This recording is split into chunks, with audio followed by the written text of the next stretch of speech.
তাকাও এদিকে, তাকাও। আজকে কি, আজকে কি? Happy birthday. চোখ খুলছে না গো, হ্যাপি বার্থডে বলবো কি, চোখই খুলছে না। ঘুমাবি আর একটু? ঘুমাতে। Good morning guys, welcome back to another blog. Butu এখনো পর্যন্ত ঘুমাচ্ছে। আজকে একটা মানে আজকে হচ্ছে একটা ভীষণ স্পেশাল দিন। আজকে বুটুর বার্থডে। আমি এইবারই চলে এসেছি সাডেনলি। তার কারণ হচ্ছে আমার শ্বশুরমশাইয়ের ভীষণ শরীর খারাপ। গত কয়েকদিন ধরেই এতটাই শরীর খারাপ হয়েছিল যে ওনাকে হসপিটালাইজ করতে হয়েছিল। তো সেই কারণে এইবারই এসছি। বাবাকে ছুটি দিয়ে দিয়েছে, বাবা গতকালই বাড়ি এসেছে। এখন কদিন এখানেই থাকবো। তো এইবারটা বুটুর বার্থডেটা ভীষণ ছোট্টভাবে সেলিব্রেট বাড়িতেই করব, মানে এখানে বাড়িতেই করব। সেরকমভাবে কোনো কিছু হেভি কিছু করার প্ল্যানিং এবছর এমনিতেও ছিল না আর কি। তো ছোট্ট করে সেলিব্রেট করব।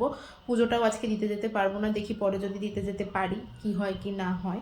তবে আজকে হয়তো দিতে যেতে পারবো না। প্রত্যেক বছরই মানে জন্মদিনের সকালটা শুরু করি মায়ের আশীর্বাদ নিয়ে, মায়ের কাছে পুজো দিয়ে, কিন্তু এবছর আর হচ্ছে না, পসিবল নয়। কি আর করা যাবে, কিছু করার নেই। বুটু এখন অবধি ঘুমাচ্ছে, বুটুকে ঘুম থেকে তুলবো। তবে হ্যাঁ, বুটুর জন্য একটা সারপ্রাইজ আছে। সেটা হলো মিস্টার বিশ্বাস আজকে আসছে। আসার তো প্ল্যানিং ছিল না, কিন্তু বাবার শরীরটা এতটাই খারাপ, মানে এখন তো উনি হসপিটাল থেকে বাড়ি চলে এসছে ঠিক কথা, কিন্তু ওনাকে ভালো করে একটু কোথাও ডাক্তার দেখানোর দরকার আছে এবং ভালো করে একটু চেক আপ করানোর দরকার আছে যে কী কারণে এরকম এত প্রবলেম হচ্ছে সেই জন্য। তো সেই কারণে মিস্টার বিশ্বাস আসছে। আর এটা হচ্ছে বুটুর কাছে সব থেকে বড়ো সারপ্রাইজ। বুটুকে আমি বলিনি যে ওর পাপা আজকে আসছে। তো জন্মদিনে পাপা সব থেকে বড়ো সারপ্রাইজ এটাই, এর থেকে বড়ো সারপ্রাইজ আর কিছু হতেই পারে না। জাস্ট ঠিক আছে, চলো আমি সকালবেলা কাজটা সমস্ত কিছু গুছিয়ে নিই, তারপরে বুটুকে ডাকবো। একবার তো ডাকলাম, সে তো আবার ঘুমিয়ে পড়লো আর কি। দেখি টুকটুক করে ঘরের সমস্ত কাজ বাজ গুছিয়ে নিই, তারপর ওকে আবার ডাকবো। পাপার সাথে দাঁড়িয়ে ফটো তুলবো। মিস্টার বিশ্বাস চলে এসছে। ওর তো ভোরবেলা ট্রেন থাকে হাওড়া, সুতরাং বাড়ি আসতে আসতে খুব বেশিক্ষণ সময় লাগে না। এ দেখে তো প্রচণ্ড সারপ্রাইজ হয়ে গেছে বুটু হঠাৎ করে পাপাকে দেখে। যাই হোক, আমি চলে আসলাম বুটুকে ব্রেকফাস্ট করাতে। আজকে সকালবেলা বাড়িতে খিচুড়ি রান্না হয়েছিল ব্রেকফাস্টে। চলে আসলাম বুটুকে ব্রেকফাস্ট করাতে। আর বুটু তো এতটাই এক্সাইটেড হয়ে গেছে, পাপা আসার কথা ছিল না, পাপা হঠাৎ করে এসে সারপ্রাইজ দিয়েছে। এক্সাইটেড হয়ে যাওয়াটাই খুব স্বাভাবিক ব্যাপার। খিচুড়ি নিয়ে এসে বললাম, নাও এবার খিচুড়িটা খেয়ে নাও। বললাম চামচ আছে, একা একা খেয়ে নে, কিন্তু না, একা একা তো খাওয়া যাবে না, খাইয়েই দিতে হবে। তারপরে খিচুড়ি খাইয়ে দিয়ে ওকে স্নান টান করিয়ে দিলাম। স্নান করার পরই বাবার সাথে চললেন ঘুরতে বাজারের দিকে। দুটো গেল ওর বাবার সাথে দোকানে। দোকানে ওর যেতেই হয়, এটা ওটা সেটা কেনার বায়না। আর আজকে তো স্পেশাল ডে, যাই বায়না করুক না কেন পাপা তো সেগুলো কিনে দেবেই আর কি। তো যাই হোক, ও গেছে দোকানে ওর বাবার সাথে। আমি সেই সুযোগে স্নান টান সেরে নিলাম, সেরে কমপ্লিট করে নিয়ে কিছু জামা কাপড় ছিল সেগুলো কেচে, কিছু শুকিয়ে গেছে সেগুলো তুলা কমপ্লিট হয়ে গেছে। এবার নিচে যাই। কিনে নিয়ে এসছিস? সব দোকানে। কি দোকানে? কি কি কিনে নিয়ে এসছিস? এই যে কি কিনে নিয়ে আসছে দেখো, দেখাও। এই দেখো টাকা। Dark chocolate. এটা কি? টাকা। টাকা? টাকা দিয়ে কি হবে? টাকা দিয়ে কিছু কিনবো। কিছু কিনতে হবে টাকা দিয়ে? হ্যাঁ কিছু। এই টাকা দিয়ে কেনা যাবে বুটু? হ্যাঁ। তাই? হ্যাঁ। আজকে কি গো? তোমাকে সকালে জিজ্ঞেস করলাম, তুমি তো বললে না আমায়। আজকে কি? জন্মদিন। কার? আমার। তোমার জন্মদিন আজকে? Happy birthday. Thank you. যাক, একটু থ্যাংক ইউ বললি। সকালবেলা কয়বার বললাম, একবার থ্যাংক ইউ বললি না আমায়। হি হি হি।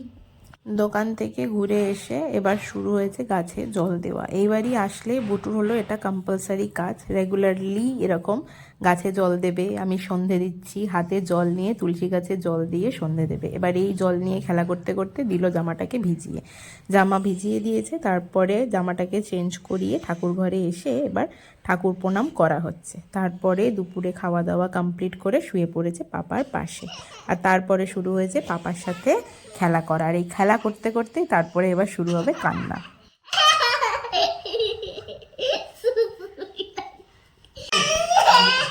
ভিডিও করো, ভিডিও করো, ভিডিও করো। কোথায় পালিয়ে দেবে যে? না না, তোকে তো কেউ ভালোবাসে না।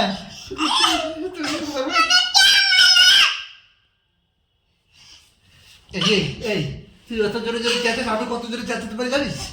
জানিস আমি কত জোরে চেঁচাতে পারিস? ছেড়ে যাও, ছেড়ে যাও, আমাকে ছেড়ে দাও। আমি থাকবো না তোমাদের কাছে।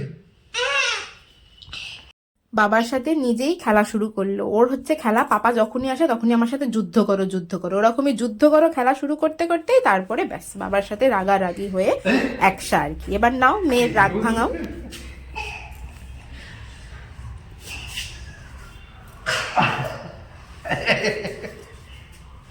আরে রাগ তো ভাঙাতে দিতে হবে, নালে কি করে হবে? কেউ ভালোবাসে না বলে চলে গেলে হবে? আমার তো গন্ডু বাবা, ও আমার তো বাবা, কি হয়েছে বাবা? কি হয়েছে বলো? একটুতে যদি এত রাগ হয়ে যায় বুটু। কি হয়েছে বলো? কি হয়েছে বলো? কি হয়েছে? কি বলবে তো? কি হয়েছে? কি হয়েছে বলবে তো? সুন্দরীর রাগ ভাঙিয়ে তারপরে গেলাম ছাদে। ছাদে জামা কাপড় ছিল, বিকেল হয়ে গেছে, জামা কাপড়গুলো তুলতে হবে, তাই জন্য আসলাম ছাদে। ওই কাটকাটি বের করে দেখো। পাটকাঠি বের করে দেবো, জামা কাপড়গুলোতে আমার অন্যটা পড়ে গেছে।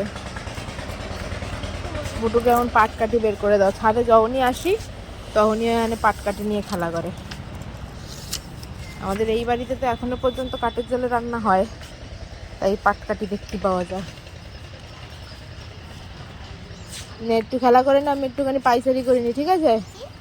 তুই খেলা করে নে, আমি একটু পাইচারি করে নি, পাইচারি মানে? হেঁটে বেড়াই, তারপরে জামা কাপড় তুলে চলে যাব।